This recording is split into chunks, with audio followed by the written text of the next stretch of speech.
ಮಕ್ಕಳೇ, ಒಂದು ಊರಿನಲ್ಲಿ ಒಂದು ದೇವಾಲಯ ಇತ್ತು.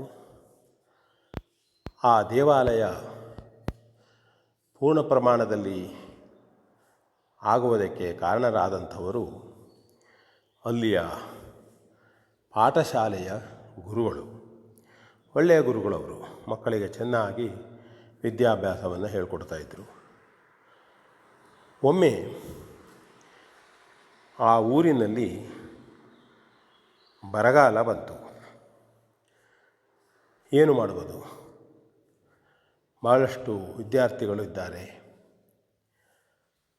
ಅವರವರ ಮನೆಗೆ ಕಳಿಸಿದರೆ ಅವರು ಅಲ್ಲಾದರೂ ಉತ್ತಮವಾಗಿ ಊಟ ತಿಂಡಿಗಳನ್ನು ಮಾಡಿಕೊಂಡು ಇರಬಹುದು ಎಂಬ ಆಲೋಚನೆ ಗುರುಗಳಿಗೆ ಬಂತು. ಆ ಪಾಠಶಾಲೆಯಲ್ಲಿ ಒಬ್ಬ ಹುಡುಗ ಅಷ್ಟು ಚುರುಕಾಗಿರಲಿಲ್ಲ. ಅವನು ಗುರುಗಳು ಹೇಳಿದರು, ನೀವೆಲ್ಲ ನಿಮ್ಮ ಸಾಮಾನುಗಳನ್ನು ತೆಗೆದುಕೊಂಡು ಬೇಡ, ಇಲ್ಲಿದ್ದಂತಹ ಕೆಲವು ನಿಮಗೆ ಅನುಕೂಲಕರವಾದಂತಹ ವಸ್ತುಗಳನ್ನು ತೆಗೆದುಕೊಂಡು ನೀವು ಹೋಗ್ಬೋದು. ನೀವು ಚೆನ್ನಾಗಿ ಬದುಕಿ ನಂತರ ಎಲ್ಲ ಬನ್ನಿ, ಈ ಬರಗಾಲ ಒಮ್ಮೆ ಕಡಿಮೆ ಆದ ಕೂಡಲೇ ಅಂತ ಹೇಳಿದಾಗ ಎಲ್ಲ ಮಕ್ಕಳು ತಮಗೆ ಕಂಡದ್ದನ್ನು ತೆಗೆದುಕೊಂಡು, ಚುರುಕಾದಂಥ ಬುದ್ಧಿವಂತ ಮಕ್ಕಳು ಒಳ್ಳೊಳ್ಳೆ ಸಾಮಾನುಗಳನ್ನು ತೆಗೆದುಕೊಂಡು ಹೋದರು. ಗುರುಗಳು ಅದಕ್ಕೆ ಯಾವುದೇ ರೀತಿಯ ಆಕ್ಷೇಪವನ್ನು ಮಾಡಲಿಲ್ಲ. ಸಮಯ ಹಾಗೆ ಬಂತು. ಎಲ್ಲರೂ ಹೋದಾಗ ಈ ಹುಡುಗ, ಚುರುಕಿಲ್ಲದಂಥ ಹುಡುಗ ಅಲ್ಲೇ ಇದ್ದ. ಗುರುಗಳು ಕೇಳಿದರು, ಏನಪ್ಪ ನೀನು ಹೋಗಲೇ ಇಲ್ವಲ್ಲ? ಇಲ್ಲ ಗುರುಗಳೇ, ನೀವು ಹೀಗೆ ಇದ್ದೀರಲ್ಲ, ನಾನೇನು ಮತ್ತೆ ಬೇರೆ?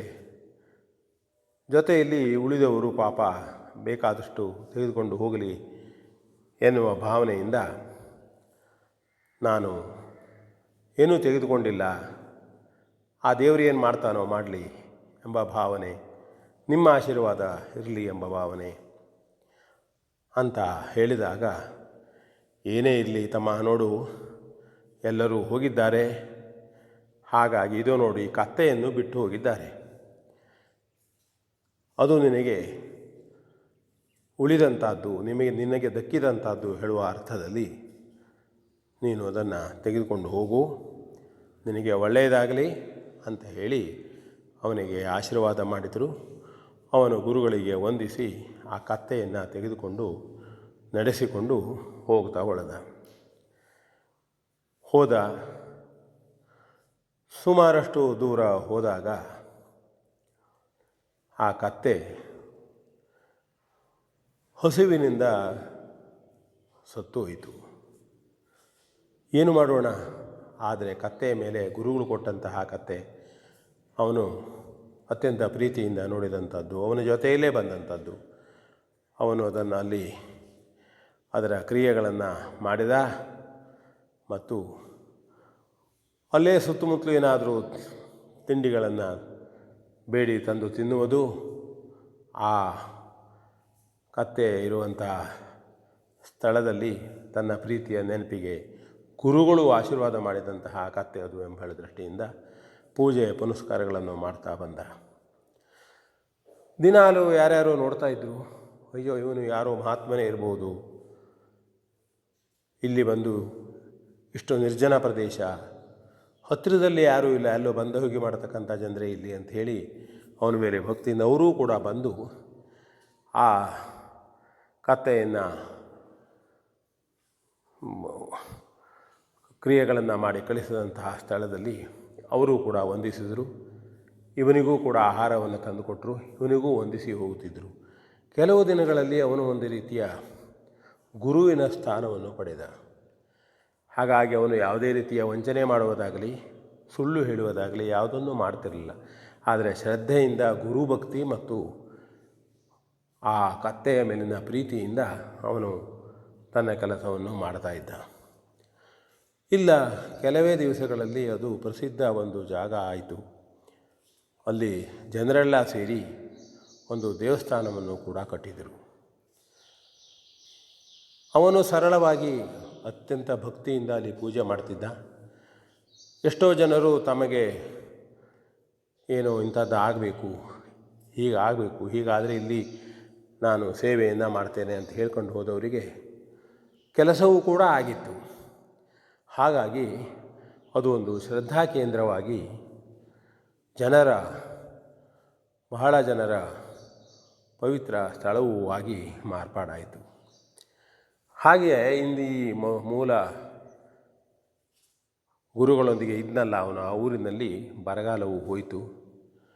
ಆ ಗುರುಗಳು ಕೂಡ ಪುನಃ ತಾನು ತನ್ನ ಊರಿಗೆ ಹೋಗಬೇಕು ಹೇಳುವ ದೃಷ್ಟಿಯಿಂದ ಬರ್ತಾ ಇದ್ದಾಗ ಈ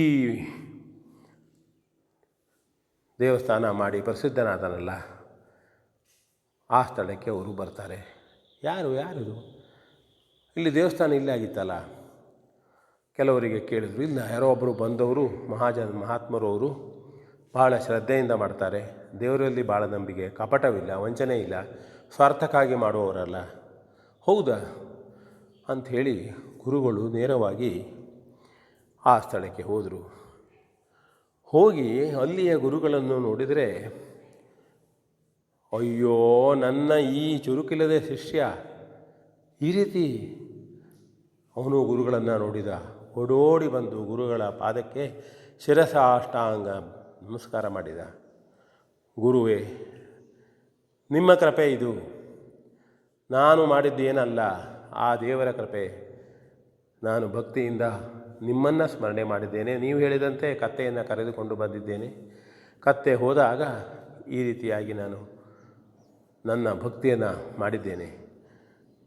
ಗುರುವ ಆಶೀರ್ವಾದ, ಆ ದೇವರ ಕೃಪೆ ನನಗೆ ಬದುಕುಗೊಂದು ನೆರೆಯಾಯಿತು, ಈ ಊರಲ್ಲಿ ಒಂದು ದೇವರ ಸಾನ್ನಿಧ್ಯ ಆಯಿತು ಅಂತ ಹೇಳಿದಾಗ ಗುರುವಿಗೆ ಬಹಳ ಸಂತೋಷವಾಗ್ತದೆ.